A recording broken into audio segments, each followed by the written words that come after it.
नमस्कार दोस्तों, स्वागत है आपका अपने YouTube चैनल नौकरी करियर पर। अगर आप चैनल पर नए हैं और अभी तक हमारा चैनल सब्सक्राइब नहीं किए तो अवश्य सब्सक्राइब कर ले ताकि वीडियो अपलोड होते ही सबसे पहले वीडियो आप तक पहुंच सके।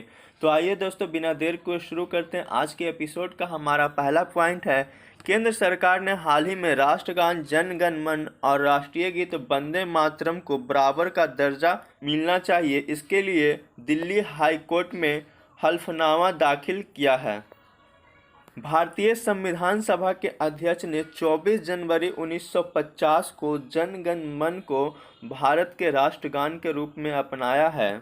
सन 1971 में राष्ट्रगान में बाधा पहुंचाने को दंडनीय अपराध बनाया गया और इसके लिए prevention of insult to nation honour act लाया गया, जबकि वंदे मातरम के संबंध में सरकार ने ऐसा कोई दंडनीय अपराध नहीं बनाया था, न ही राष्ट्रगीत गाने व बजाने की परिस्थितियों को लेकर कोई निर्देश जारी किया गया था। चलते हैं अगले पॉइंट की ओर। संविधान का अनुच्छेद 51A के तहत प्रत्येक नागरिक का यह कर्तव्य होता है कि वह राष्ट्रीय ध्वज और राष्ट्रगान का सम्मान करें।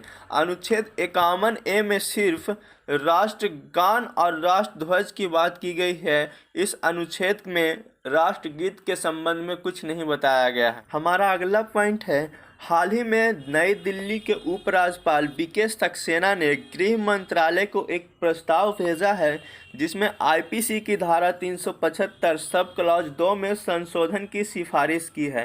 धारा 375 सब क्लॉज 2 में यह बताया गया है कि शादी के बाद 15 से 18 वर्ष के बीच किशोरी का पति यदि उससे सहमति के बगैर यानी बिना सहमति के उसके साथ यौन संबंध बनाता है तो इस मामले में पहले आईपीसी की धारा 375 सब क्लॉज 2 के तहत उसे दंडित करने का प्रावधान नहीं था।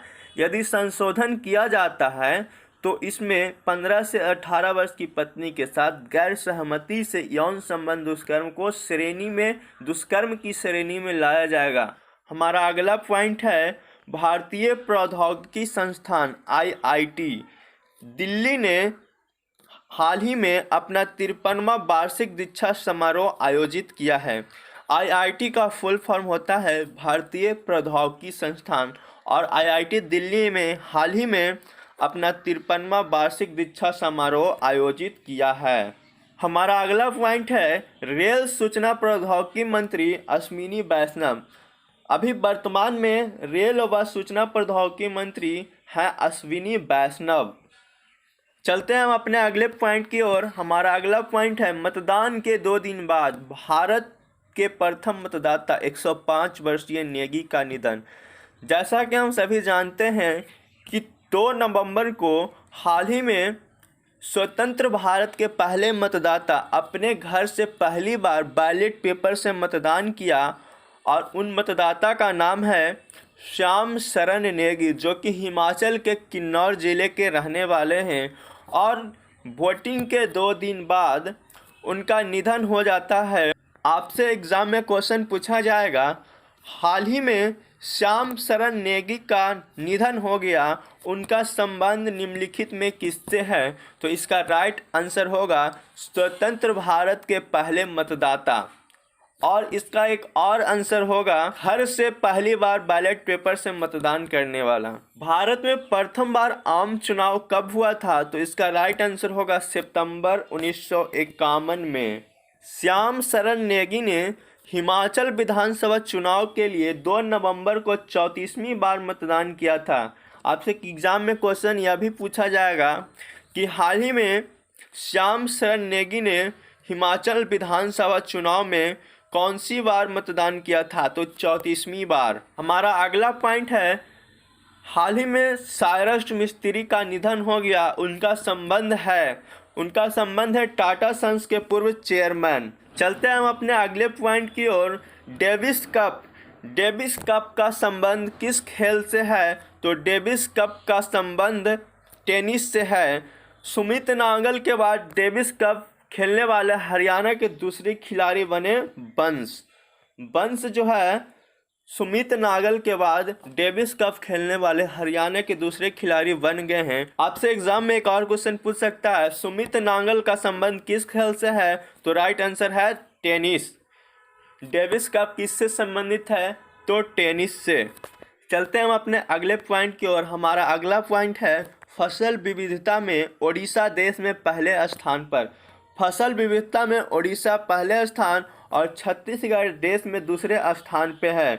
हाल ही में देश भर में 5056 फसल प्रजातियों को जारी किया गया है प्रमाण पत्र, जिसमें ओडिशा जो है पहले पायदान पे आता है और छत्तीसगढ़ दूसरे पायदान पे। ओडिशा के 775 फसल प्रजातियों को प्राधिकरण से प्रमाण पत्र जारी किया गया और छत्तीसगढ़ के 359 फसल प्रजातियों को प्रमाण पत्र मिला। हमारा अगला पॉइंट है फसल विविधता में देश के 5 अग्रणी राज्य कौन कौन हैं? तो फसल विविधता में देश के प्रथम अग्रणी राज्य है ओडिशा और दूसरे नंबर पे है छत्तीसगढ़, तीसरे नंबर पे बंगाल, चौथे पे झारखंड और पांचवें नंबर पे है मध्य प्रदेश। अब ध्यान में रखिएगा, आपसे एग्जाम में इसको सजाने के लिए भी दे सकता है। एग्जाम में क्वेश्चन पूछा जाएगा फसल विविधता में देश के 5 अग्रणी राज्य को आरोही क्रम या अवरोही क्रम में सजाएं। उड़ीसा, छत्तीसगढ़, बंगाल, झारखंड, मध्य प्रदेश ऑप्शन में रहेगा। अगर आरोही क्रम में बोलेगा तो आपको आरोही क्रम में सजा देना है, छोटे से लेकर बड़े रैंक तक, और अवरोही में बोलेगा तो बड़े से छोटे रैंक में सजा देना है। अगला पॉइंट है कई औषधीय गुण वाली धान की प्रजाति भी। लाइचा धान जो है कैंसर रोधी होता है। महाराजी धान जो है लाल रक्त कणिकाएं आरबीसी बढ़ाने में लाभकारी होता है। गठवन धान जो है गठिया रोग में लाभकारी होता है। डबर, करहनी, लोहंडी, डानी, गौड़ा धान जिंक तत्वों की अधिकता होने से इसमें इम्यूनिटी बढ़ाने में लाभकारी होता है। चलते हैं हम अपने अगले पॉइंट की ओर। हमारा अगला पॉइंट है बोल्विया की सबसे बड़ी झील जिसका नाम है पुनाका टिंटामारिया। यह जो है बोल्विया की सबसे बड़ी झील है। जलवायु परिवर्तन की वजह से यह जो झील है वह अब रेगिस्तान में तब्दील हो गई है। हमारा अगला पॉइंट है अमेरिका के फ्लोरिडा प्रांत में 1 से 6 नवंबर तक आयोजित ASN किडनी वीक 2022। आपसे क्वेश्चन पूछा जाएगा किडनी वीक 2022 कब से कब तक मनाया गया? तो किडनी वीक 2022 जो है 1 से 6 नवंबर तक मनाया गया और यह आयोजित कहाँ हुआ? तो अमेरिका के फ्लोरिडा में। चलते हैं हम अपने अगले पॉइंट की ओर। हमारा अगला पॉइंट है मिस्र के राजा तुतनखामेन के मकबरे की हाल ही में 100वीं वर्षगांठ मनाई गई और इस 100वीं वर्षगांठ पर लक्सर के टेम्पल में सुनहरे विशाल मुखौटे की प्रतिमा लगाई गई। उनके मकबरे की खोज ब्रिटिश पुरातत्वविद हार्वर्ड कार्टर और उनकी टीम ने 1922 में किया। देखिए तुतनखामेन के मकबरे की 100वें वर्षगांठ पर विशाल मुखौटे की प्रतिमा लगाई गई।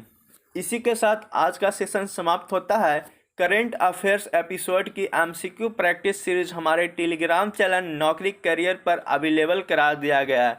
अगर आप MCQ करेंट अफेयर्स प्रैक्टिस करना चाहते हैं तो डिस्क्रिप्शन में जाकर दिए गए टेलीग्राम लिंक को ज्वाइन करें।